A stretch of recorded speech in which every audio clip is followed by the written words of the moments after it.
Graça e paz, meus irmãos.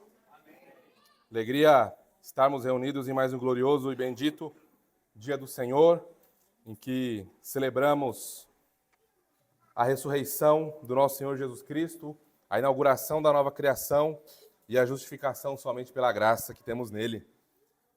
Irmãos, que dia glorioso é esse, não é? E agora nós vamos seguir nesse bendito e santo culto solene, ouvindo agora a voz do nosso Rei Jesus por meio da exposição da sua palavra. Como os irmãos sabem, nós estamos pela manhã expondo a carta de Paulo aos Colossenses e hoje é o nosso 16º sermão, ainda tem uma longa caminhada pela frente. Hoje nós vamos adentrar o capítulo de número 3. Então peço que você abra sua Bíblia em Colossenses, capítulo 3. E hoje nós vamos iniciar uma sessão na carta de Paulo aos Colossenses, que é aquela sessão um tanto quanto mais prática, não é? Se você é um leitor ávido do Novo Testamento, principalmente das cartas de Paulo, você sabe que ele faz um movimento em suas cartas. Na primeira parte de suas cartas, ele enfatiza a alta teologia, teologia robusta. Ele explode os nossos corações em doxologia, né, em adoração ao nosso Deus, nas primeiras partes de sua carta, trazendo alta teologia para nós. Na segunda parte das suas cartas, ele pega aquela alta teologia que ele expôs e agora ele faz isso pisar no chão da igreja. Ele aplica aquela alta e robusta e gloriosa teologia na vida da igreja, tá bem? Então, agora, a partir do capítulo 3, é isso que nós vamos ver, tá? Em Colossenses. Então, como vocês sabem que nós somos bem sistemáticos e bem rígidos na organização das coisas, para você que gosta de anotar, nós podemos dividir a carta aos Colossenses assim, em duas grandes partes, tá certo? Duas grandes partes com duas subpartes. Então, veja, a primeira grande parte de Colossenses é Cristo é a supremo sobre tudo, ou a supremacia de Jesus Cristo sobre tudo. No capítulo 1, a gente vê a supremacia de Jesus Cristo sobre a criação e sobre a nova criação. No capítulo 2, nós vemos a supremacia de Jesus Cristo contra os falsos ensinos. E assim encerra, portanto, essa parte mais teológica da carta. A segunda grande parte é a supremacia de Jesus Cristo na vida. É onde nós vamos ver a supremacia de Jesus Cristo sobre tudo, inclusive sobre a nossa vida, em tons mais práticos. E aí nós temos o capítulo 3 e o capítulo 4, seguindo a seguinte nomenclatura. A supremacia de Jesus Cristo na santificação, capítulo 3, e a supremacia de Jesus Cristo na vida cristã, capítulo 4, e assim encerra, portanto, Colossenses, tá bem? Hoje, então, nós vamos entrar no capítulo 3, que é a supremacia de Jesus Cristo na santificação, tá bem? Nós vamos ler os versículos de 1 a 4, que são os versículos que nós vamos trabalhar nesta manhã. Colossenses capítulo 3, versos de 1 a 4.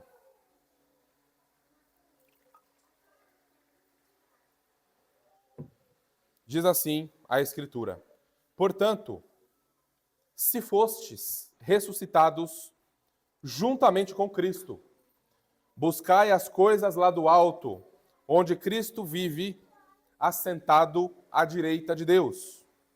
Pensai nas coisas lá do alto, não nas que são aqui da terra.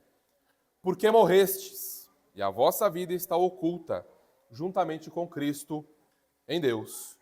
Quando Cristo, que é a nossa vida, se manifestar, então vós também sereis manifestados com Ele em glória. Vamos orar, meus irmãos. Pai Santo, nós te louvamos uma vez mais, ó Deus, e apegados no nome do Teu Filho Jesus, o nosso Redentor, nosso Mediador, nosso Rei, cabeça, nosso Senhor soberano sem igual, nós rogamos a Ti nessa hora, ó Pai, que pelo poder do Teu Espírito, o Senhor ilumine as nossas almas, ilumine os nossos corações, para que possamos ver a gloriosa doutrina da união com o Teu Filho ressurreto nessa porção da Tua palavra, Senhor. que possamos ter a nossa mente, o nosso coração, nossa fé avivados nessa hora, que possamos ver mais resolutamente os nossos pecados e a odiá-los, que possamos ver os céus abertos e contemplar a glória e a majestade e a soberania e a santidade e a justiça do Teu Filho Jesus nessa hora, ó Pai. Ó Deus, faça isso também nas almas e nos corações dos nossos filhos, que nesta manhã eles recebam o dom da justificação pela graça, que eles vejam Teu Filho Jesus, que eles se arrependam dos seus pecados nessa manhã, que a Tua igreja seja edificada, consolada, que o Teu reino avance, Senhor, que o Teu Filho Jesus receba toda a honra, toda a glória, todo o império, todo o domínio, toda a majestade, toda a adoração, toda a atenção, pois Ele é digno. E nós Te louvamos por termos sido unidos a Ele ao recebermos vida e termos sido com Ele mortificados, termos sido sepultados, mortos e ressuscitados nele. Senhor, nos ajude nessa hora para a Tua própria glória. E é nele, no Teu Filho Jesus, que nós oramos e agradecemos. Amém e amém. Irmãos, há uma história que é contada e o nome dessa história é O Prisioneiro que Olhava para Cima. O Prisioneiro que Olhava para Cima. Essa história é sobre um soldado cristão preso por sua fé durante o período do Império Romano. Ele, portanto, vivia preso em uma cela, e o que tinha nessa cela era apenas uma pequena janela ao alto, não é? Todos os dias, esse homem, esse soldado, que foi preso por causa de sua fé, ele empilhava pedras que tinha na cela para que ele pudesse subir e olhar por aquela fresta, para que ele pudesse olhar e ter sentir um gostinho de liberdade, não é? A olhar para fora daquela cela. Um dos guardas romanos, certa vez, ao ver o que ele fazia, passou a zombar dele e perguntava: Ô meu amigo, deixa eu te falar uma coisa. Por que é que você insiste em fazer o que você está fazendo, em olhar para cima? Você não vai sair daqui. Você não vai a lugar nenhum. Você está preso. Se você, por um acaso, tentar qualquer coisa, eu matarei você, passarei você a fio da espada. Por que você faz isso? Aí ele respondeu: olha, eu faço isso porque é lá que está, lá fora, lá em cima, não é? Ao olhar para o alto, eu lembro que é lá em cima que está aquele que vive, o meu rei, o meu Senhor. Aqui embaixo, nessa cela, há profunda escuridão e densas trevas. Mas quando eu olho para cima, quando eu contemplo o céu, eu lembro do meu Redentor. Eu lembro, portanto, que ao olhar para cima, eu lembro da vida e eu lembro da esperança que eu recebi no Evangelho da Graça. Assim é, irmãos, portanto, a vida de todos aqueles que foram ressuscitados com Cristo Jesus, de todos aqueles que foram unidos a Cristo Jesus na sua morte e especificamente na sua ressurreição. Nós vivemos em um mundo como essa cela, um mundo escuro, um mundo caído em pecado, um mundo em densas trevas, mas nossos olhos e os nossos corações estão voltados para o alto, estão voltados para Jesus, onde Jesus Cristo está, reinando em seu trono de glória e graça, à destra de Deus, o Pai, como nós acabamos de cantar. E é exatamente isso que nós vemos aqui em Colossenses 3, dos versos 1 a 4. Nós vemos que unidos ao Cristo ressurreto, nós devemos buscar, pensar e viver como cidadãos dos céus, independente das circunstâncias. A vida unida ao Cristo ressurreto, meus irmãos, tem uma nova disposição de coração, tem uma nova mentalidade e uma nova esperança. Tudo isso centrados na pessoa bendita de Jesus Cristo. Portanto, nós afirmamos teologicamente, como os irmãos sabem, é um resumo do nosso texto, o seguinte: os que foram unidos ao Cristo ressurreto devem viver uma vida nova, orientada pelas coisas do alto. Vou repetir, bem curtinha hoje, né? Os que foram unidos ao Cristo ressurreto devem viver uma nova vida orientada pelas coisas do alto. No texto que lemos, nós encontramos 3 exigências. Presta atenção, tá? palavrinha-chave, exigências. 3 exigências para aqueles que foram ressuscitados com Cristo Jesus. Tá? A palavra-chave de hoje não é à toa, não é conselho, não é essa ideia, são exigências, são mandamentos. Tem força de lei, o que nós vamos ver nos 3 pontos do nosso sermão de hoje, tá bem? A primeira exigência que nós encontramos nesse texto, para aqueles que foram unidos ao Cristo ressurreto, é buscar as coisas do alto. Buscar as coisas do alto, versículo 1. A segunda exigência é pensar nas coisas do alto, verso 2 a 3a, tá bem? A primeira parte do versículo A ali. E a terceira exigência é viver as coisas do alto, verso 3b a 4, tá bem? Assim está organizado o nosso sermão desta manhã. E o título não poderia ser outro senão a vida ressurreta com Cristo Jesus. A vida ressurreta com Cristo Jesus. Palavrinha-chave, então, para as nossas crianças pesquisarem nesta semana, junto com seus pais, é exigência, tá bem? Exigência. Então, crianças, vamos lá? Vamos ao resumo do sermão para vocês. Atenção, Martim, Mark, Mica, Noah, Pedro, Esther, todos vocês, Rian, Ravi, todos vocês, atenção. Vamos ao resumo do sermão para vocês agora, tá bem? Quero que vocês prestem bastante atenção.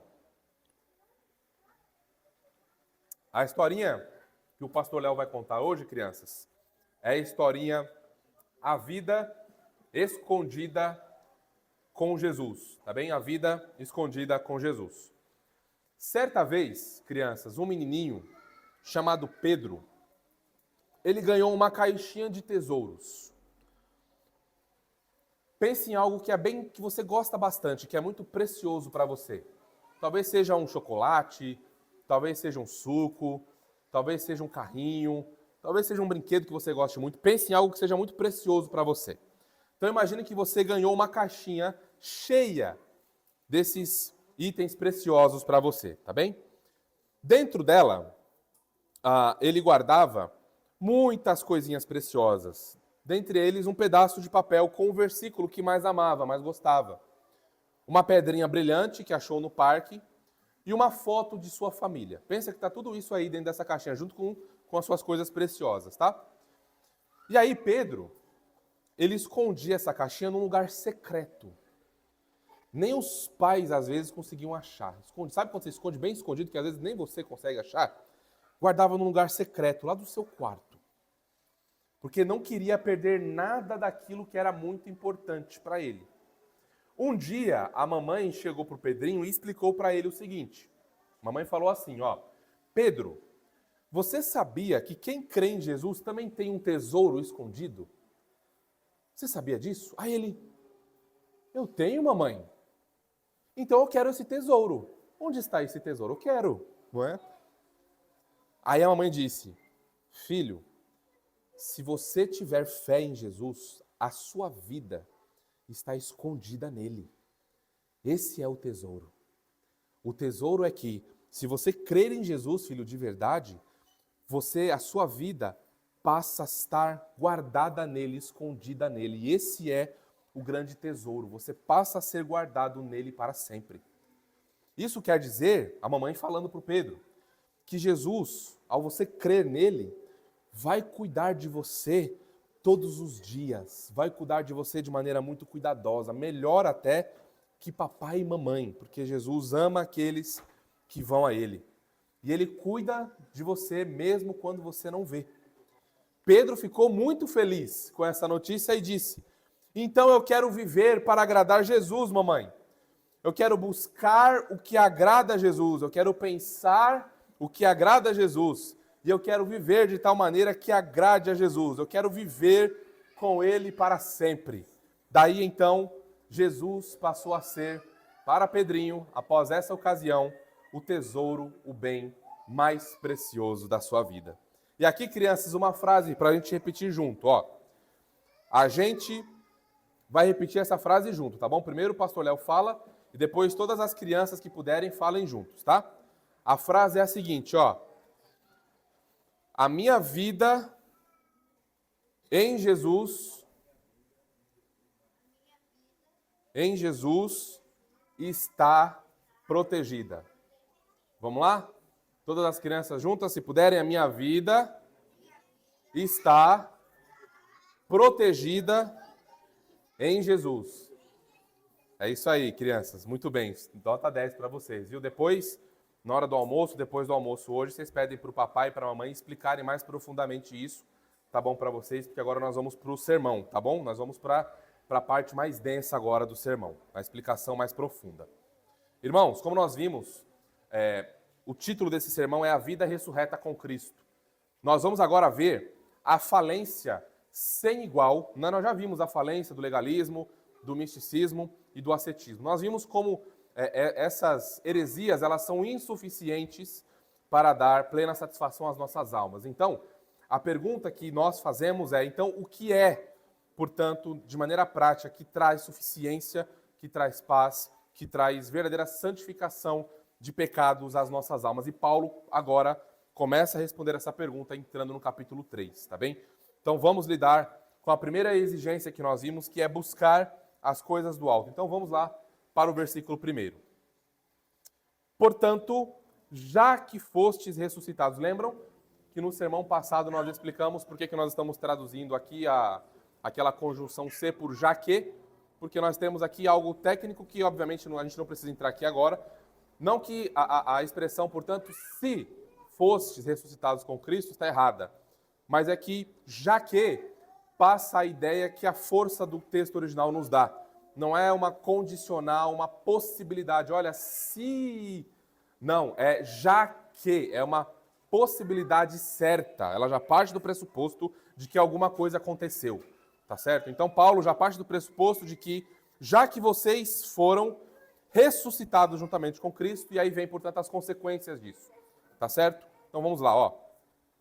Versículo 1 diz assim: portanto, já que vocês fostes ressuscitados juntamente com Cristo. Vamos até aqui, tá? Vamos parar aqui. A gente tem muita coisa já para ver aqui, tá? Vejam, a primeira exigência que aqueles que foram unidos, que ressuscitaram com Cristo, que foram unidos ao Cristo ressurreto, têm é buscar as coisas do alto. A pergunta que nós fazemos aqui ao texto é: como que nós buscamos as coisas do alto com base nesse texto que nós lemos? E aí, então, o que vem agora é subponto, tá bem? Como que nós buscamos as coisas do alto? Considerando a união com Cristo ressurreto.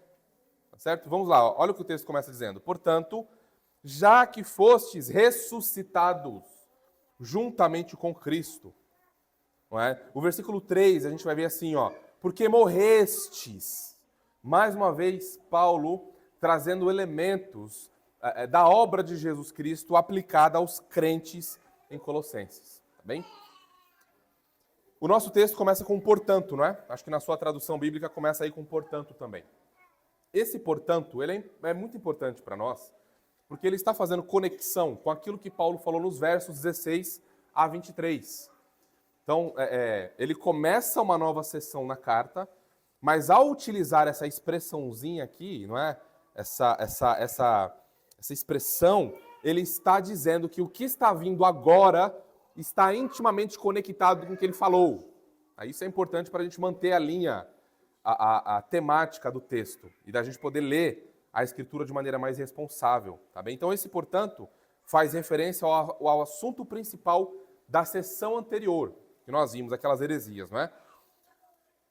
Os cristãos não devem, como nós vimos, se submeter a leis obsoletas que já passaram, que faziam parte do velho mundo. Foi isso que nós vimos nesta sessão que passou. As sombras que nós vimos que apontavam para Jesus, que é a realidade, cessaram, cumpriram o seu propósito. Tá certo? Então, quando Paulo está dizendo, portanto, ele está nos lembrando que o que ele vai enfatizar agora é, mais uma vez, acabando de uma vez por todas com aquelas coisas que ele falou. Ele vai continuar, portanto, enfatizando Jesus Cristo, mas num aspecto agora mais prático. Ele não vai agora lidar de maneira frontal com a heresia como ele fez. Ele vai mostrar os efeitos da obra de Cristo na vida do crente, na vida do eleito de Deus. Tá bem? É isso que ele vai fazer aqui. Os cristãos morreram, portanto, para essas coisas. Por isso que ele vai dizer mais uma vez, olha, vocês morreram, portanto, vocês ressuscitaram, portanto, vocês foram sepultados com Cristo, portanto, há uma nova maneira de caminhar, uma nova maneira de viver, que agora é enfatizada a partir do capítulo 3. Tá bem? Unidos a Jesus em sua morte, os cristãos fazem parte, portanto, da nova criação. E por fazerem parte da nova criação, eles morreram para o poder do pecado. É isso que a união com Cristo em sua morte quer enfatizar. Os cristãos morreram. O pecado não tem mais domínio sobre o eleito de Deus, sobre alguém que nasceu de novo. Por isso que nós enfatizamos que o pecado agora, na vida do eleito de Deus, ele é uma exceção, não é mais a regra, pois essa pessoa recebeu uma atuação graciosa, uma operação sobrenatural, uma operação toda poderosa do Espírito de Cristo em suas almas. Então essas pessoas mudaram completamente, não é? Não mais via religião de obras, via obras, eu fiz, não, agora é por causa do que Jesus Cristo realizou, isso foi aplicado em minha vida. Uma ilustração bem simples, assim, para a gente entender isso. Eu não sei quantos aqui eram, na sua vida pregressa, iam a baladas, shows, a festas, ou qualquer outro lugar de imoralidade que transgredia a lei de Deus, e que você amava isso. De maneira bem simples, é mais ou menos assim. Você hoje recebe um convite para aquele lugar que você ia. Você hoje recebe um convite para assistir coisas que você assistia, que desonram a Deus. E você simplesmente vira e fala assim, olha, infelizmente, não poderei comparecer, porque eu estou morto. Simples assim. Você já viu um morto indo à festa de aniversário? Não, né? É isso. Eu morri. Eu morri para essas coisas. Essas coisas não fazem mais parte da minha vida. Essas coisas não trazem mais alegria ao meu coração. Obrigado aí pelo convite, mas não. E arrependa-se antes que seja tarde. É basicamente isso. Morremos. E aí, o texto, depois desse portanto, ele vai dizer que fomos ressuscitados juntamente com Cristo. Essa é a segunda vez que Paulo fala da união do cristão com Jesus Cristo, baseando-se em sua ressurreição. Nós já vimos a sua morte, vimos o seu sepultamento. E aqui, quando Paulo faz isso, ele está lembrando os cristãos que eles não apenas morreram para o velho mundo. Os cristãos não apenas morreram para velhos hábitos. Os cristãos não apenas morreram para o império das trevas, não foram apenas libertos do império das trevas. Mas, ao serem ressuscitados com Cristo, notem a importância disso, ao serem ressuscitados com Cristo, eles também passam a vencer o pecado, passam a vencer o mundo, passam a vencer o diabo. Porque agora eles morreram, ok. Eles foram sepultados, eles morreram para aquelas velhas práticas. Mas se Cristo só tivesse morrido e não tivesse ressuscitado, seria vã a nossa fé. Nós não teríamos nova criação. Nós não teríamos esperança de ressurreição. Ele morreu e permaneceu morto. Mas quando ele ressuscita, irmãos, ele inaugura a nova criação. Ele, como segundo Adão, que foi fiel em tudo à lei de Deus, que nos representou em todas as coisas, que nos amou em todas as coisas, que foi fiel em todas as coisas, que amou o Pai acima de todas as coisas, ele ressuscitou. Ele venceu a morte. Ele venceu o poder do pecado. E aqueles que ressuscitaram com Cristo receberam o Espírito da glória, receberam o Espírito que operou na ressurreição do nosso Rei Jesus. E agora, portanto, unidos com Ele em sua ressurreição, ressurretos dentre os mortos, há poder e habitação do Espírito para que os crentes vençam o pecado. Não por eles, mas pela habitação de Cristo, pelo Espírito neles. Porque agora eles morreram e eles ressuscitaram, eles estão vivos para Deus e mortos para o mundo.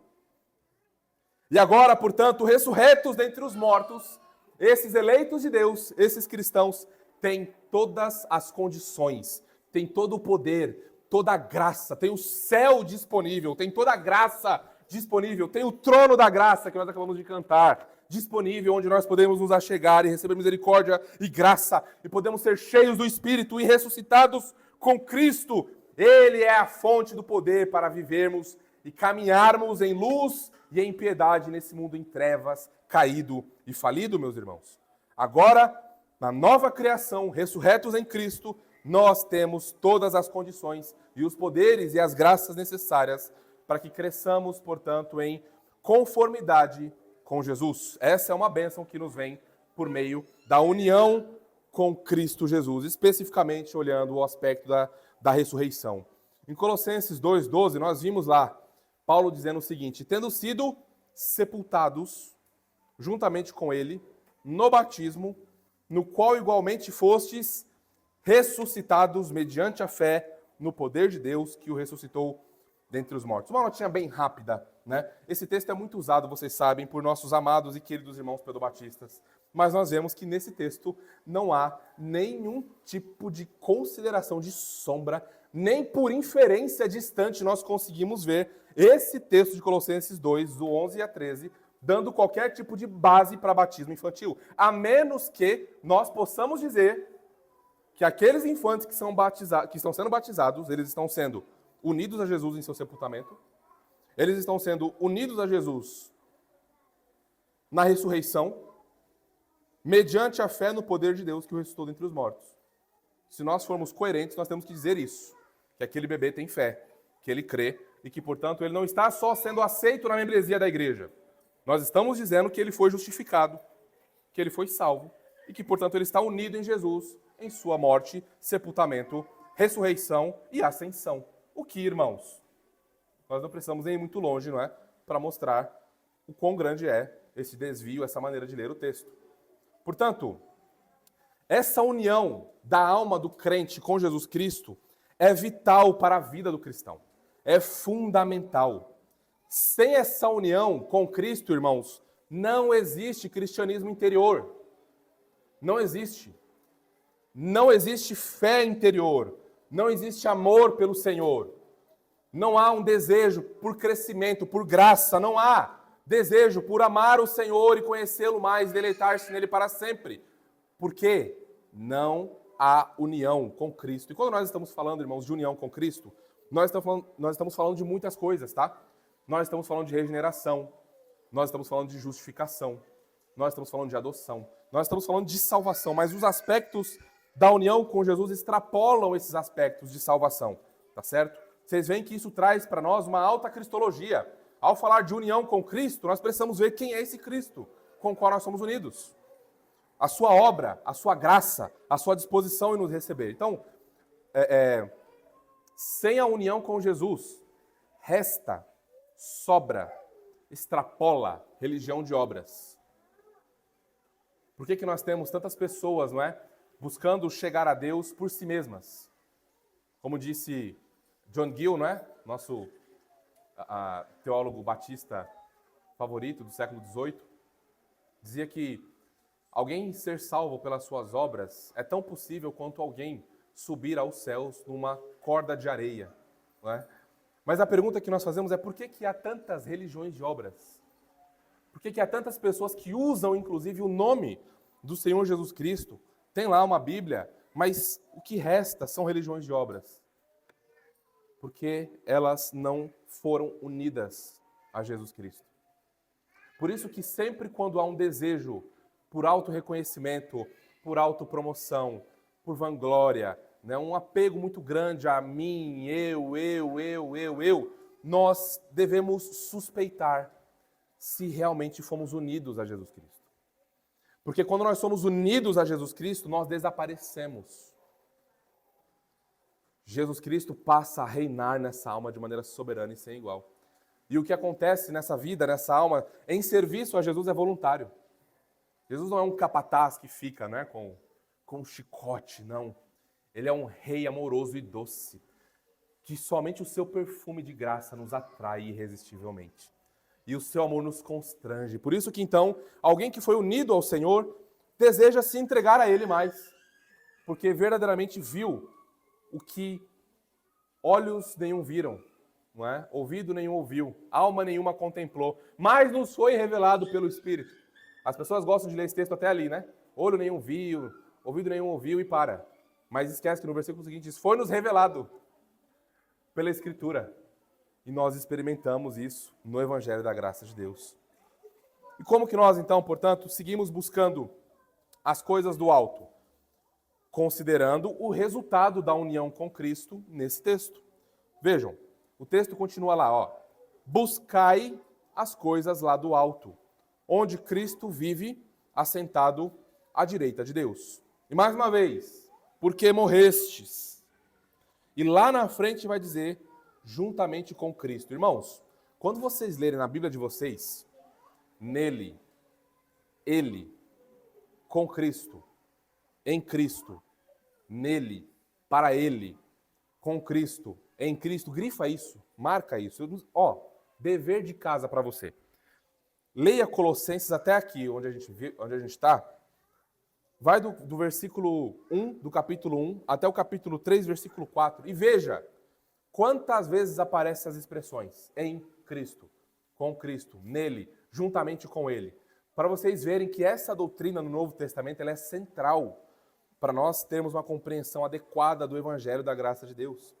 Para nós termos uma compreensão adequada da obra e da pessoa de Jesus Cristo. Então, isso não aparece à toa.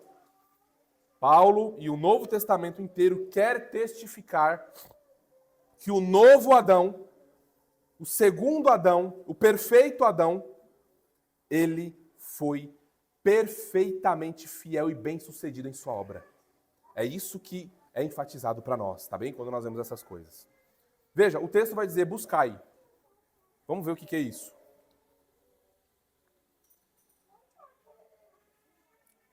Esse verbo, buscai, é um imperativo, tá bem? É uma ordem. Significa que, se nós falharmos nisso, formos negligentes nisso, formos preguiçosos em relação a isso, nós estamos caminhando na carne, estamos em pecado, precisamos nos arrepender. Tá bem? Isso aqui é muito sério, porque envolve o combate com as heresias. Envolve o crescimento em santificação e graça. Envolve o fortalecimento da nossa fé para pelejar contra as aflições, contra as tentações, contra o inferno, contra o diabo, contra nós mesmos. Tá certo? Então, buscai. O que é isso? Ó, o significado desse buscai aqui é o seguinte: tentar, obter ou alcançar algo que alguém deseja. Então, alguém quer alguma coisa. Alguém deseja alguma coisa, portanto, ela vai fazer o quê? Vai buscar por aquilo. Mas não para por aí. É um desejo ardente. Tá bom? Não é assim, eu vou buscar pão na padaria porque eu não tenho nada para comer em casa hoje de manhã. É um desejo ardente. Eu preciso daquilo. Se eu não tiver aquilo, eu vou morrer. Se eu não tiver aquilo, a minha família vai naufragar. Se eu não tiver o emprego, eu não conseguirei pagar o aluguel. Eu preciso desesperadamente de um emprego. Percebem? É mais ou menos isso. É um esforço constante. É uma disciplina forte para ter toda a vida e o modo de viver moldados pelo reino de Deus. Esse buscai aqui, só essa palavrinha aqui significa tudo isso, tá? É um desejo, portanto, ardente, é um esforço constante, é uma inquietação sem igual para que a vida, para que a maneira de tomar decisões, a maneira de viver e de fazer as coisas sejam moldadas pelo reino de Deus. Moldada pela Escritura, moldada pelo Evangelho. E aí, nós vemos o quanto isso é enfatizado aqui por Paulo, porque ao colocar buscai e coisas do alto bem do lado um do outro, a gente vê a necessidade que nós temos de estar atentos a isso, pois se nós não estivermos atentos a isso, nós seremos levados pela primeira heresia bonitinha que aparecer. Nós seremos levados pelo primeiro pecado que aparecer.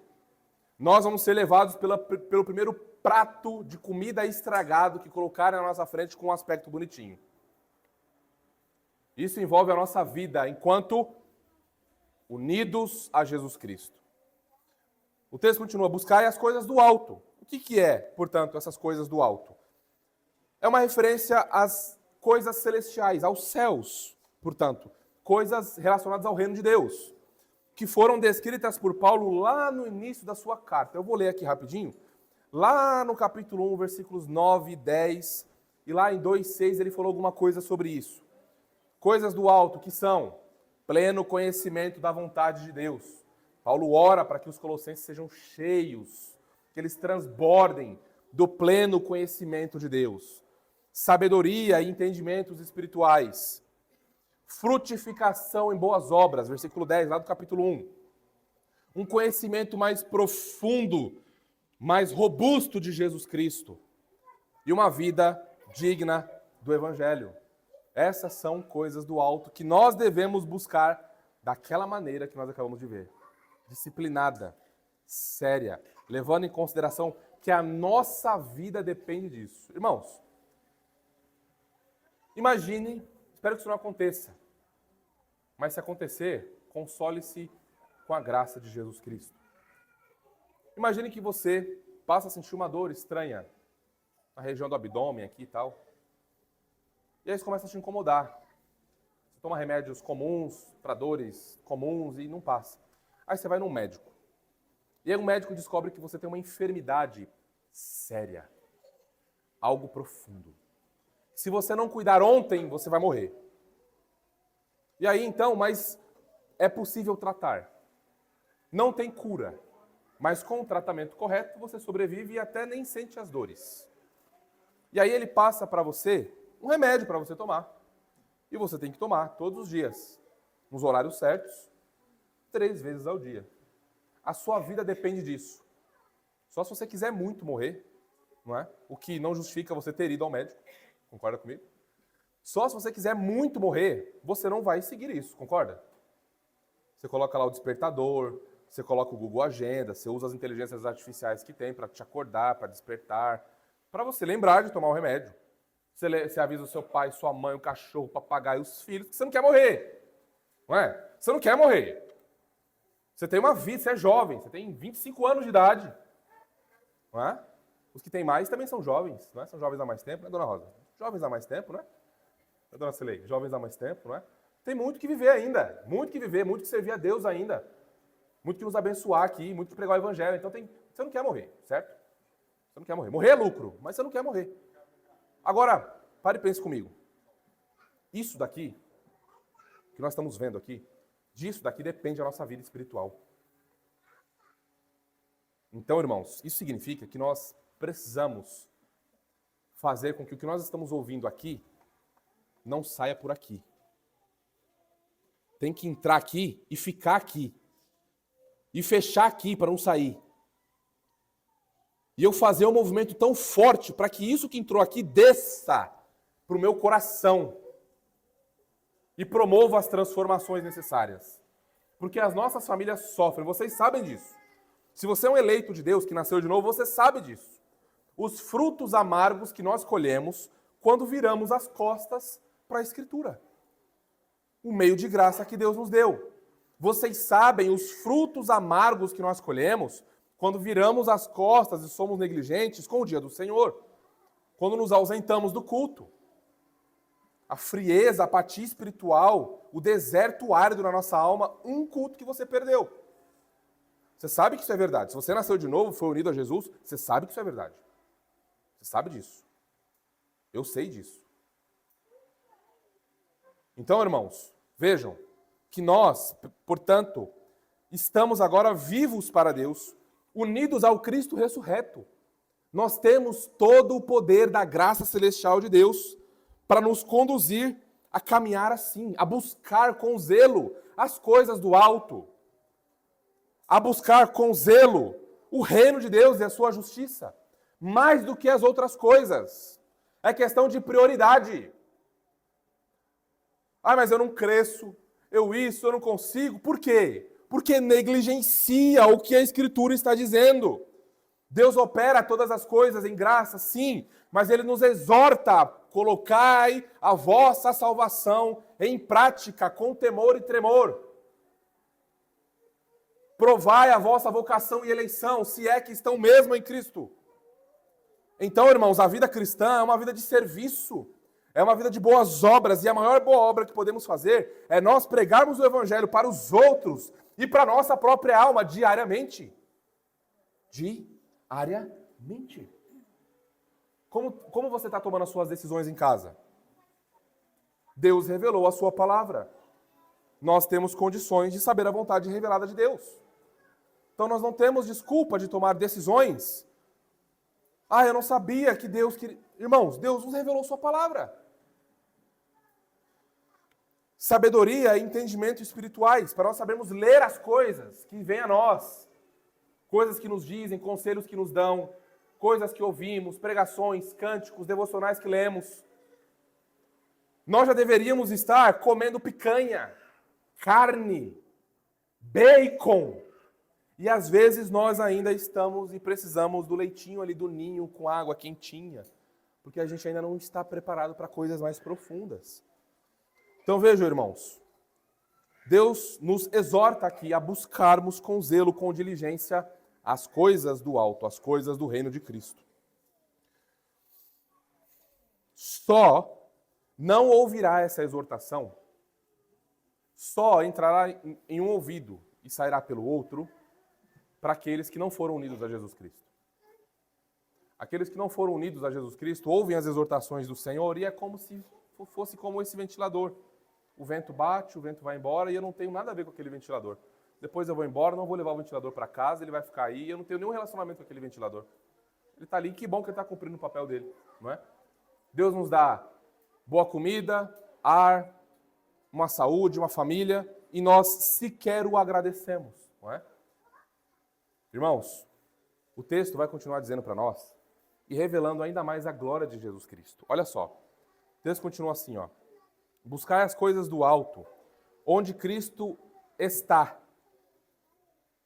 assentado à direita de Deus. Aqui, para vocês que são, não é a nossa igreja que é uma igreja pós-milenista, bem viva, que gosta de escatologia, sabe que referências a Cristo Jesus estar à direita de Deus faz referência a um salmo. Qual é? 110, exatamente. Disse o Senhor ao meu Senhor, assenta-te à minha direita, até que eu ponha os teus inimigos debaixo dos teus pés. É o versículo 1 do Salmo 110. Irmãos, esse texto é tão importante, não só para a escatologia, mas para a nossa cosmovisão bíblica, para a cristologia do Novo Testamento, da Escritura. Esse texto, para vocês terem uma ideia, ele é citado aproximadamente 23 vezes, só esse versículo. E todas as vezes que ele é citado no Novo Testamento, ele é citado aqui, vou citar algumas razões pelos quais os apóstolos usam o Salmo 110. Tá? Algumas delas, não todas, não dá. O Salmo 110 é usado para provar a inauguração do milênio, a inauguração do reinado do Messias, de Jesus Cristo. O Salmo 110 é usado para provar o poder, o domínio e a vitória do rei sacerdote Jesus sobre todas as nações. Tu és sacerdote para sempre, segundo a ordem de Melquisedeque. Seu ofício sacerdotal e real, tudo concentrado nesse salmo. Ele é usado para mostrar o poder, o domínio e a vitória do rei sacerdote Jesus sobre todo o império das trevas. Jesus despojou o império das trevas, venceu o império das trevas, os expôs ao ridículo, ao triunfar sobre eles na cruz do Calvário. Nós vimos isso ao finalizar as exposições no capítulo 2. O Salmo 110 ele é usado para provar o poder, o domínio e a vitória do reino de Deus por meio do rei sacerdote sobre todas as nações. Para provar o seu domínio, a amplitude da sua glória e do seu poder. Também é usado para mostrar a plena igualdade com o Pai. Ele está à direita. Estar à direita significa que eles têm a mesma igualdade em essência com o Pai. Ele tem o mesmo poder que o Pai tem.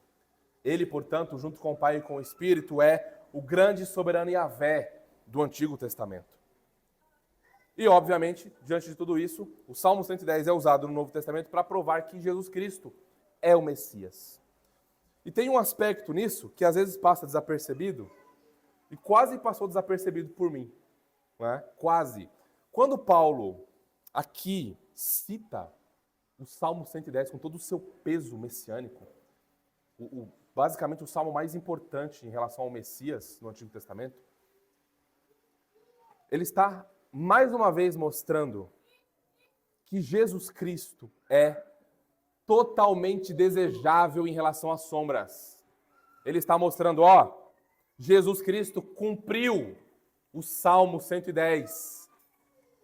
Jesus Cristo é o Messias que realmente cumpriu todas aquelas sombras que nós estamos vendo. Ele é soberano, ele é sem igual. Portanto, nós devemos ouvi-lo. Nós devemos nos entregar a ele. Nós devemos buscá-lo, pois ele é digno de todo louvor, honra, glória, império e domínio, e sabedoria e poder e glória, porque ele é rei soberano, meus irmãos. Esse é o Rei Jesus da Escritura. É esse Rei Jesus que a nossa alma foi unida no sepultamento, na morte e na ressurreição. As nossas buscas, portanto, devem revelar nossa morte e ressurreição com Cristo. O que é que você tem buscado? A sua vida, para onde ela vai? Qual o caminho? Não é? As suas decisões, o que é que você tem perseguido na vida? Ora, se você é um crente em Jesus Cristo, as suas buscas, metas, planejamentos, caminhos que você tem trilhado devem mostrar, devem evidenciar a sua união com Jesus Cristo, a sua ressurreição com Jesus Cristo. Os seus desejos, o uso do seu tempo. Onde você investe mais o seu tempo? Ali está o que você está buscando. Ali está o que é mais importante para você. Ao olhar para essas coisas, isso revela a sua dedicação, atesta a sua união com Cristo ressurreto. Então, irmãos, à luz disso, nós precisamos organizar as nossas prioridades. Ok? O reino de Deus e sua justiça deve ser a prioridade em nossas vidas. A pessoa bendita de Jesus Cristo deve ser a primeira pessoa que encontraremos no dia. É a primeira voz doce que ouviremos. É o primeiro bom dia que daremos. É o nosso Rei Jesus ao acordarmos. Vamos dar boa noite a Ele. Senhor, muito obrigado por esse dia. Entrego ao Senhor. Se eu não acordar, estou contigo para sempre. É isso que fazemos. Ele é prioridade. Porque Ele morreu e Ele ressuscitou, irmãos. E agora, portanto, Ele que nos libertou do império das trevas, que não traz mais juízo sobre nós, simplesmente nos chama para si, para termos comunhão com Ele. E note, isso é para o nosso próprio bem. Isso é para o nosso próprio crescimento. Isso é porque Ele nos ama. E a nossa resposta também deveria ser em amor a Ele. O amor do Senhor Jesus deveria nos constranger a vivermos a vida cristã em piedade, em zelo, e nos dedicarmos a Ele, nos dedicarmos à igreja, nos dedicarmos à pregação do Evangelho. Porque o que Ele fez por nós, eu te pergunto, quem faria por nós, por mim, por você, o que Jesus fez? Ninguém. Absolutamente ninguém. Às vezes nem seu pai, nem sua mãe. Você vive num lar e você se sente sozinho, abandonado, rejeitado, por conta das suas fraquezas e debilidades. Mas Jesus Cristo olha para pecadores fracos como nós e não vira as costas. E nos chama para si, nos justifica em sua graça, meus irmãos. E agora, a segunda exigência que nós veremos é pensar nas coisas do alto. Agora nós vamos ver uma ação da mente, tá bem? Nós vimos antes a ação do coração, não é? A buscar as coisas do alto, uma disposição de alma que mudou. E agora uma ação da mente que mudou. O verso 2 começa assim, ó. Pensai. Pensai. Parou aqui. Como é que nós pensamos nas coisas do alto? Agora, nós vamos considerar a nossa união com Cristo crucificado. Quero que você preste bem atenção nisso, tá? Todo esse texto aqui é sobre união com Jesus. Ora, o texto dá a perspectiva da união com Jesus ressurreto, ora a união com Cristo crucificado, ora a união com Cristo exaltado. Quero que você perceba esse movimento no texto, tá bem? Então vamos pensar nas coisas do alto, versos 2 e 3a, considerando a nossa união com Cristo crucificado. Pensai nas coisas lá do alto, não nas que são aqui da terra. Por quê? Pois, a razão, morrestes. Vocês morreram. Algo aconteceu com os cristãos em Colossos, e com todos os cristãos na face da terra. Portanto, pensai nas coisas que são do alto. Vamos considerar o que significa esse verbo aqui, que é outro imperativo, meus irmãos. É outra ordem, tá bem? Pensai. Esse verbo significa você se concentrar, você direcionar a sua atenção a algo que é muito importante. É você dar todo o seu esforço intelectual para alguma coisa. Tá? Não é um pensamento, eu estou aqui falando com os irmãos, pregando, e vários pensamentos entrelaçam a minha mente. Não é esse o ponto. O ponto é que eu estou me esforçando, eu estou buscando usar todo o potencial do meu cérebro nesse aspecto agora, pregando esse texto para os irmãos. Então eu não dou atenção a outros pensamentos que me sobem ao coração. Os outros pensamentos que sobem à minha mente, eu tento com todas as minhas forças rebater, e vem muitos. Porque eu estou focado em uma tarefa. É isso. É você, peraí, não me liga. Queima esse celular. Não. Focado. Como um soldado. Como alguém que está vigiando os seus filhos, a esposa. Alguém atento ao movimento do inimigo. Um movimento para a esquerda ou para a direita eu abato. Um passo para frente eu derrubo. Um movimento brusco eu atiro. É isso. Exatamente. Aqui, focado. É esse tipo de exercício, tá? É uma referência à meditação nas Escrituras. Irmãos, o nosso cristianismo, ele é muito fraco, ele é muito anêmico, ele é muito raquítico, por uma razão. Várias, né? Mas uma em específico. Nós não meditamos. E lembrem que a meditação não é como nós encontramos nas religiões orientais, né? Você tem que esvaziar a mente. Eu vou parar, eu vou colocar aquela musiquinha, eu vou colocar um incenso, eu vou fazer aquela posição, eu vou esvaziar. Não! A meditação na Escritura é encher a cabeça, o coração com conteúdo. Eu estou passando por um momento difícil, financeiramente falando. Quais são os textos bíblicos que mostram o cuidado de Deus com o seu povo? Salmo 34. Os leõezinhos têm fome e passam necessidade, mas aqueles que temem ao Senhor de nada terão falta. Eu vou pegar esse versículo, eu vou comer esse versículo, eu vou mastigar esse versículo, eu vou colar esse versículo na geladeira, na porta, no espelho, vou fazer um quadro, vou colocar no meu computador, vou colocar como template no celular, tela de... Eu vou engolir. Eu quero que a minha alma experimente isso. Para que eu possa repousar tranquilo. Irmãos, é a meditação que faz isso. Pense em qualquer assunto da vida cristã. Você é alguém que luta com ansiedade? Você precisa meditar no cuidado paternal do Senhor para com a tua alma. Você luta com depressão? Pense em qualquer coisa. Você luta com suspeita, você suspeita o mal das pessoas? Pense em qualquer coisa. Qualquer pecado que você possa imaginar. A meditação na Escritura é o antídoto. Para que tudo aquilo que a gente sabe quando soberania de Deus na salvação, Deus decreta todas as coisas, mas na hora que a coisa aperta para o nosso lado, parece que a gente esquece tudo isso. Parece que os problemas agora é que não é, o destino tomou conta. Deus foi derrotado, acabou. Eu estou nas mãos das circunstâncias. Por quê? Nós não estamos pegando esse conteúdo maravilhoso do Evangelho e descendo para o coração, fazendo isso rasgar a alma. Nós não estamos fazendo isso, irmãos. É por isso que nós passamos pelo vale da sombra e da morte murmurando. Nós não passamos pelo vale da sombra e da morte cantando, louvando o nosso bom pastor. Nós murmuramos, nós reclamamos, uma coisinha acontecer, já é o fim do mundo para a gente, acabou, fechou o clima na família. É o dia mal por 6 meses. O que está acontecendo, meus irmãos? Nós precisamos pensar, meditar nas coisas do alto. Nós precisamos fixar o Evangelho em nossas almas. Por que às vezes o pecado sempre está vencendo? Porque nós estamos meditando nele. nós estamos dando a atenção do nosso coração, da nossa alma, para as coisas terrenas, para as coisas mundanas. E assim como pensamos, nós sentimos e nós agimos. Então, notem como aquilo que ocupa a nossa mente vai mostrar quem é o nosso Deus.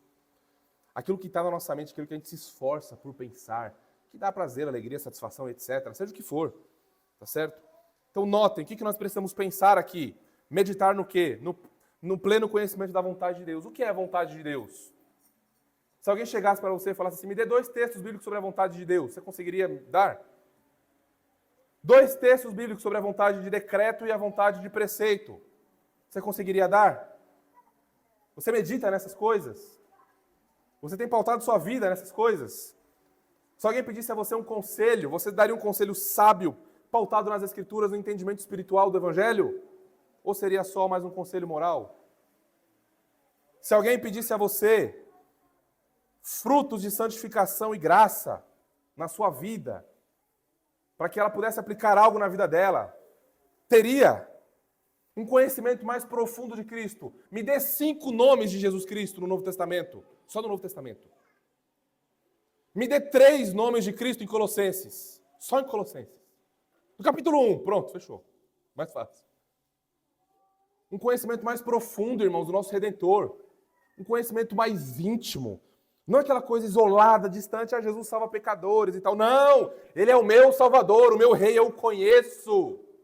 Eu sei os nomes que ele tem, como mediador, como rei, como sacerdote, como aquele que espia o meu pecado, como aquele que me ressuscita dos mortos, como aquele que voltará. Eu sei de qual tribo ele é. Percebem? Um conhecimento mais robusto. Eu, irmãos, não conheci ninguém que se dedicou a essas coisas, que se entregou ao Senhor verdadeiramente, que deixou de ser um cristão nominal, que realmente se arrependeu dos seus pecados, experimentou Jesus Cristo em sua alma e passou a ser zeloso com essas coisas. Eu não conheci ninguém que voltou arrependido. Eu não conheci ninguém. Seja em livro, em literatura, em conhecimento pessoal, assim, ninguém. Pelo contrário, eu vi pessoas crescerem, eu vi pessoas abandonarem maus hábitos, eu vi famílias sendo restauradas, eu vi pecados sendo mortificados na força do Espírito, sendo chutados para fora da família, para fora da igreja, porque estão se entregando ao Senhor. Quanto mais nos entregamos ao Senhor, mais nós recebemos dele. É uma fonte inesgotável, não cessa. Isso que é o mais legal, sabe? Às vezes a gente fica lá no Instagram, né, zapeando lá, matando tempo e tal, e aí tá subindo um monte de dopamina pro cérebro, né? A gente tá ali, nem tá vendo o que tá acontecendo. Daqui a pouco, 3 horas e meia passou, eu tô ali, zapeando. Chega uma hora que acaba, a bateria do celular acaba. A bateria do celular vai acabar. O tablet vai acabar, a internet vai acabar. Bateu um vento mais forte lá em casa, acabou luz, acabou tudo. Né? Semana retrasada eu fiquei um pouco assim, né, preocupado, porque aí eu tive que lidar com uma situação engraçada, né? Eu tive que, pela fé, Senhor, faça com que a bateria do notebook dure para poder terminar o esboço aqui, né? Digitalmente, senão vai ter que ser old school mesmo, vai ter que ser na mão lá e tal.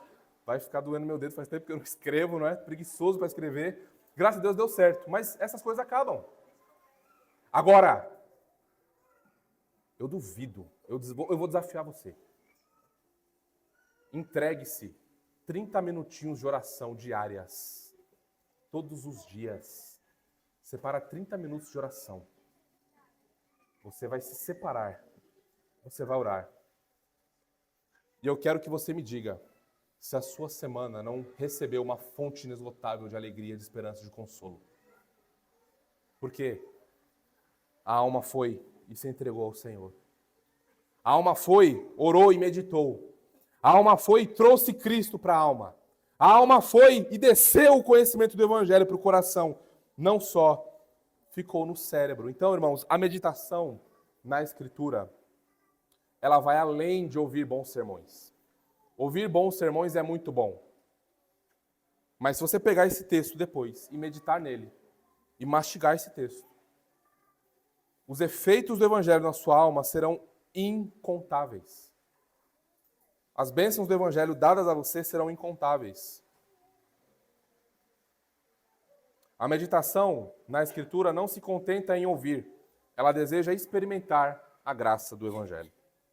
John Ball, o puritano John Ball, disse o seguinte: a meditação é uma reflexão séria, intensa e proposital sobre algum ponto da instrução cristã, tendendo a nos levar adiante em direção ao reino dos céus e servindo ao nosso fortalecimento diário contra a carne, contra o mundo e contra o diabo. Então, você quer crescer na vida cristã?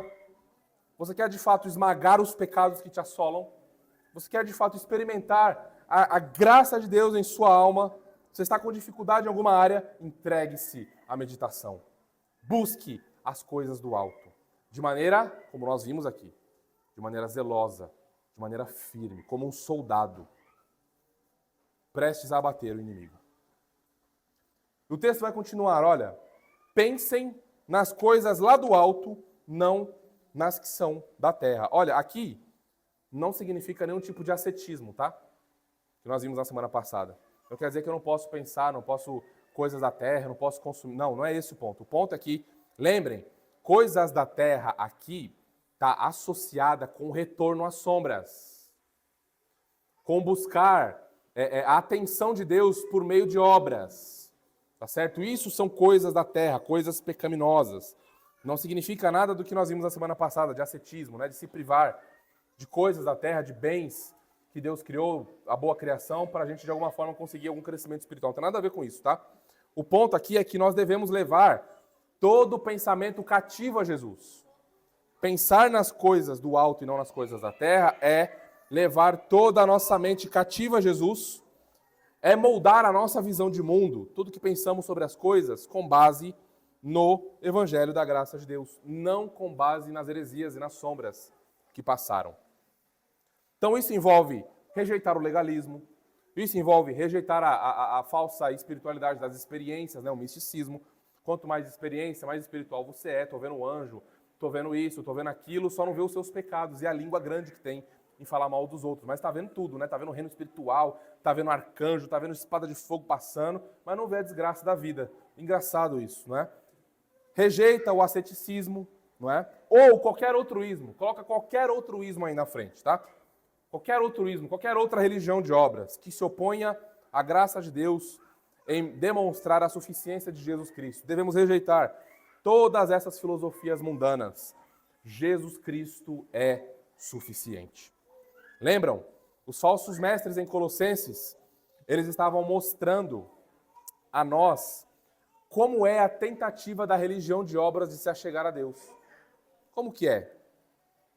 De baixo para cima. Toda religião de obras faz isso, irmãos. O humanismo secular faz isso. Como é que a gente se achega a Deus? Temos que fazer alguma coisa. É sempre de baixo para cima, desde sempre. Lembram como Satanás chega para Eva? Oh, Deus falou, né? Vocês não podiam nem tocar no fruto. Fruto. De baixo para cima. E aí ela começa a cobiçar o fruto, olha, e passa a ser desejável aos olhos. É verdade, Deus está mentindo. Deus está nos enganando. Deus está nos privando de alegria. Vamos lá. E aí peca contra Deus. De baixo para cima. É sempre essa autonomia. O homem querendo ser soberano sobre a sua vida. É ele querendo ditar como são as leis, o que ele faz, o que ele não faz. De baixo para cima. Enquanto que nós aprendemos com Paulo que o Evangelho nos faz o contrário. Começa com Cristo soberano, Criador de todas as coisas.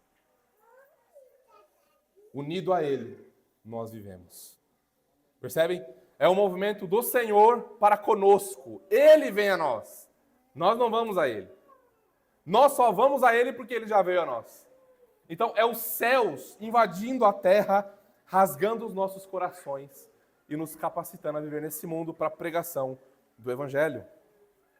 Finalizando o ponto 2, irmãos. Olha, nós devemos voltar nossa mente e coração constantemente a essas coisas que são coisas do alto, as coisas celestiais.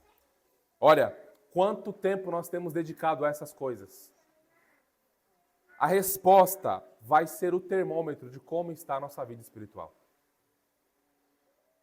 Quanto tempo nós temos dedicado a meditação na palavra de Deus, a leitura na palavra de Deus. Quanto tempo? Quanto tempo nós temos dedicado à oração secreta? Quanto tempo nós temos dedicado à comunhão dos santos? Quanto tempo?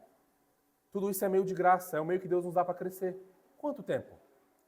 Quanto tempo nós nos preparamos meditando na ceia do Senhor que nós vamos nos alimentar daqui a pouco?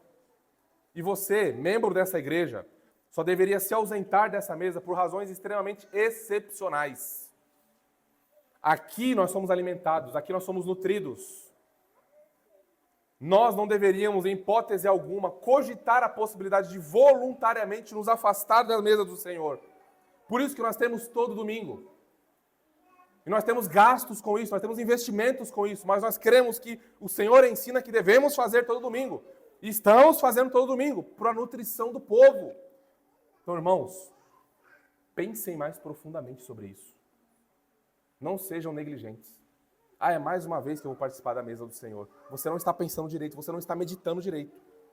Separe essa semana alguns dias, algumas horas para você meditar sobre o que é a ceia do Senhor.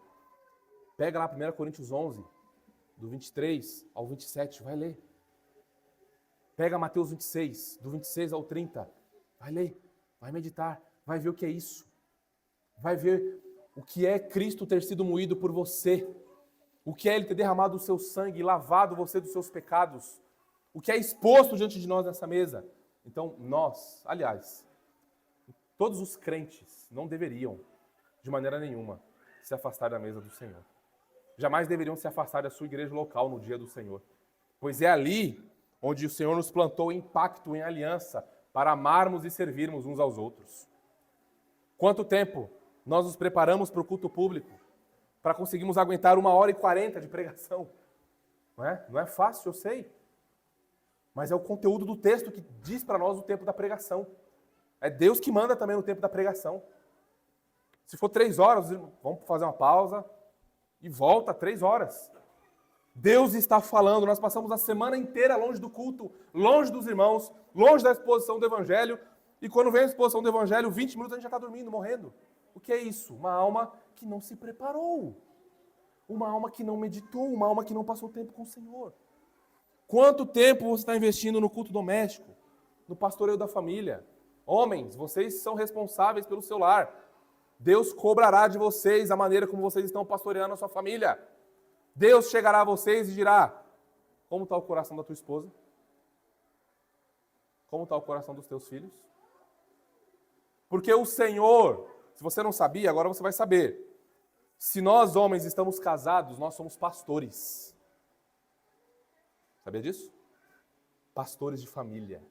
Deus nos deu uma congregação para cuidar. Deus nos deu uma esposa, Deus nos deu filhos. E nós somos os responsáveis por proteger o nosso lar, fisicamente e espiritualmente.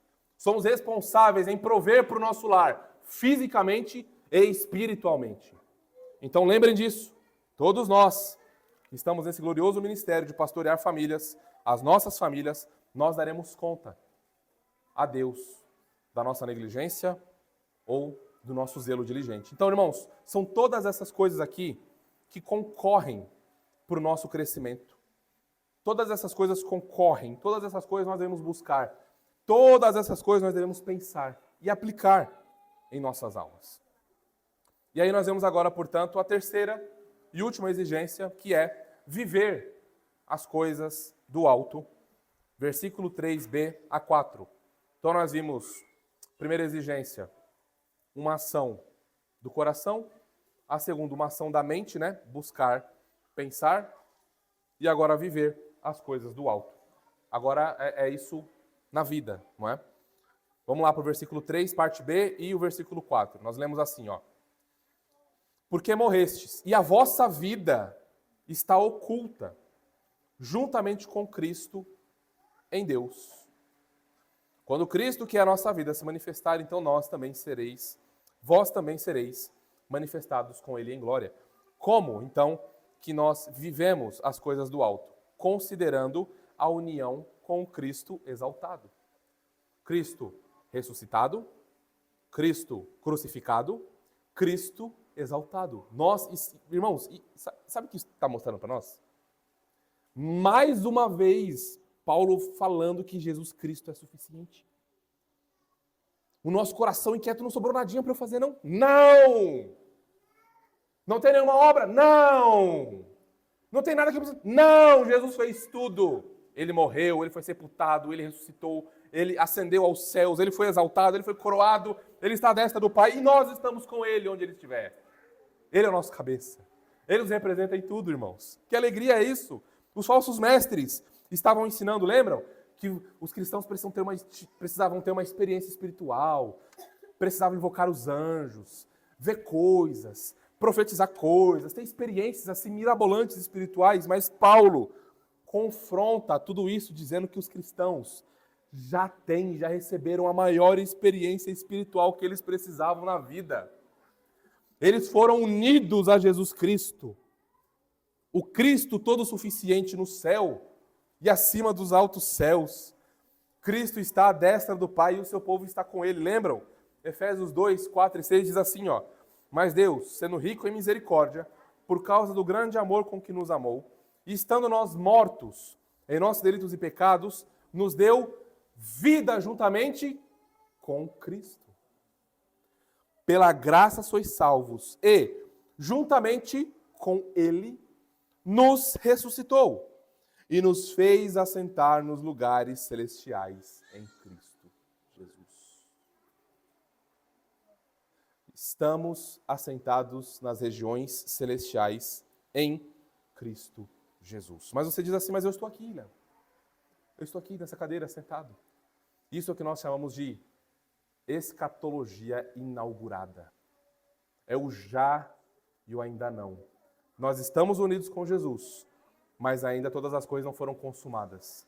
Nós estamos assentados com Ele nas regiões celestiais, mas ainda experimentaremos isso em sua plenitude quando Ele vier na sua segunda vinda.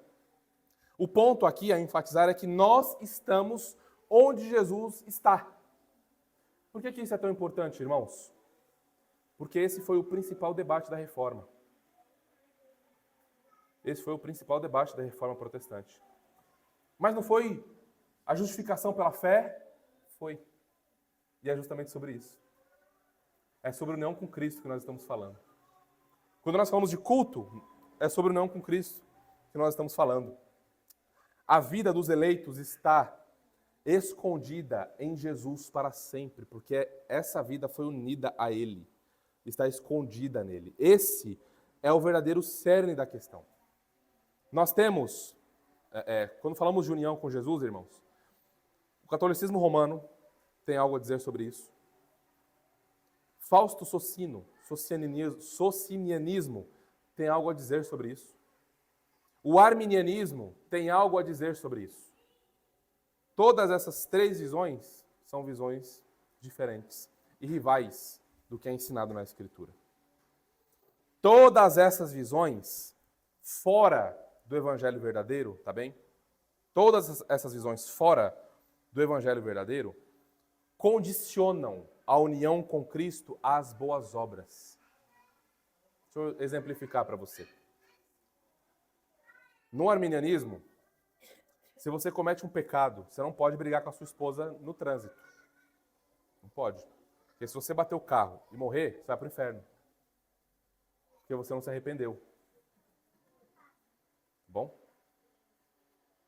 Você não se arrependeu. Porque depende da sua obra para que a justificação final seja consumada. Não é pela graça. É graça e aquele 2% de obras. Tá certo? Só para vocês entenderem, toda a religião de obras reside aqui. A união com Jesus Cristo depende da criatura. A justificação, a salvação, não é? Depende em algum aspecto da criatura. Não é só de Jesus. Depende de algum aspecto também da sua parte. E nós não estamos falando de santificação, é justificação. Tá bem? A fé bíblica, por outro lado, nos diz que a união com Cristo Jesus é completa. Nós somos justificados de uma vez por todas. Não há nada que façamos para que possamos ser justificados diante de Deus.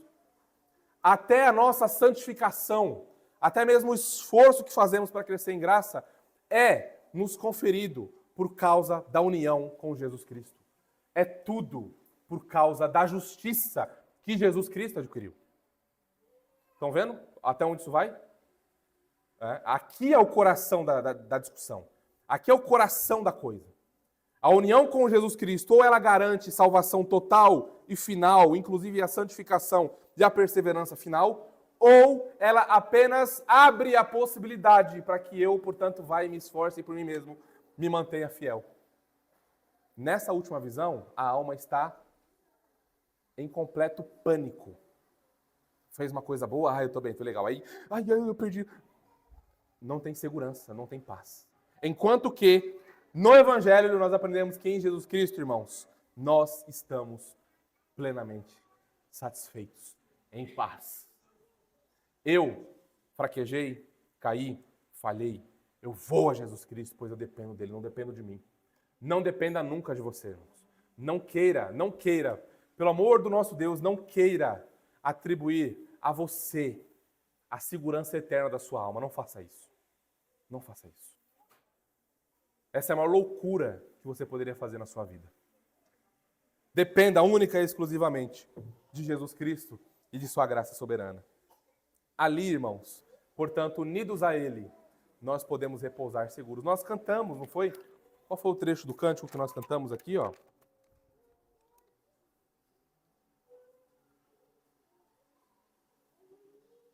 Aqui, ó. Unido a Ele viverei. Vou viver, não é? Com Ele unido vou viver. É isso. É isso. Unidos a Jesus Cristo nós vivemos. Descansamos. Repousamos.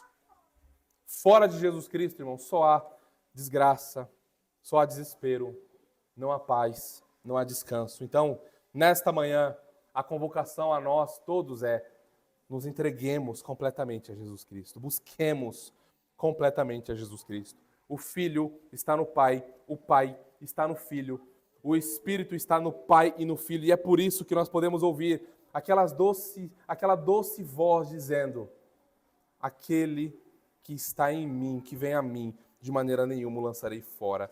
As minhas ovelhas eu conheço, eu dou a vida por elas. Elas estão em minhas mãos, ninguém as arrebatará daqui. Eu e o Pai somos um. Então, irmãos, unidos a Jesus Cristo, nós podemos crer nessa palavra e podemos descansar seguros de que nada, absolutamente nada, pode nos separar do amor de Deus que está em Cristo Jesus para sempre. Nada, absolutamente nada. Se você morrer hoje, você estará com Cristo. Se você for unido a Ele e crer nele verdadeiramente, independente do que aconteça com você, você está em Jesus Cristo e aqui você pode descansar eternamente, pois a eternidade já invadiu a sua alma, já invadiu o seu coração. As bênçãos da vida eterna já esmagaram você, você já pertence ao Senhor, então você pode descansar seguro. Não coloque a sua esperança no emprego, não coloque a sua esperança em como vai a política no país, não coloque a sua esperança em criatura nenhuma, coloque a sua esperança no Deus soberano e Rei, que é o nosso Senhor Jesus Cristo. Caminhando, irmãos, para o final, o verso 4 diz: quando Cristo, que é a nossa vida, se manifestar, então vós também sereis manifestados com Ele em glória. Aqui é uma referência à segunda vinda. É uma referência à segunda vinda gloriosa do nosso Senhor Jesus Cristo.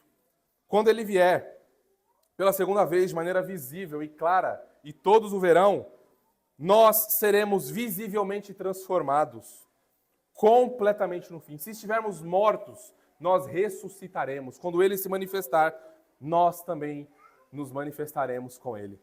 Nós levantaremos com corpos ressurretos, com corpos glorificados, e estaremos para sempre com o nosso Senhor Jesus. Nós ressuscitaremos, então veremos a morte sendo finalmente tragada pela vida, pela vitória. Nós veremos Filipenses 3, de 20 a 21 acontecendo. Diz assim: pois a nossa pátria está nos céus, de onde também aguardamos o Salvador, o Senhor Jesus Cristo, o qual transformará o nosso corpo de humilhação para ser igual ao corpo de sua glória, segundo a eficácia do poder que Ele tem de até subordinar a si todas as coisas. Aqui, mais uma referência ao Salmo 110, só que agora o verso 2. Né? Vocês veem o Salmo 110 em todo o Novo Testamento. Aqui nós temos esperança gloriosa, escatológica. Quando o Senhor vier, eu não serei julgado, eu não serei condenado. Não são os meus pecados mais que falam quem eu sou. Não é a minha vida pregressa.